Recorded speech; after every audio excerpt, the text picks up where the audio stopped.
అట్ట 7 మొహాలు వేసుకుని చూస్తారేంట్రా? వాయించండి.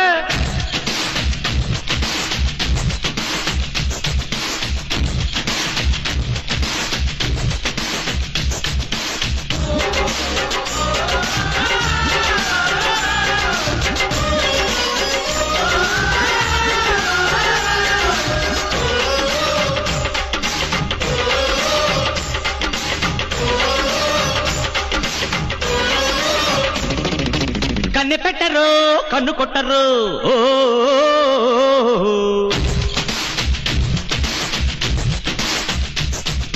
పాల పెట్టరు, బయట పట్టరు.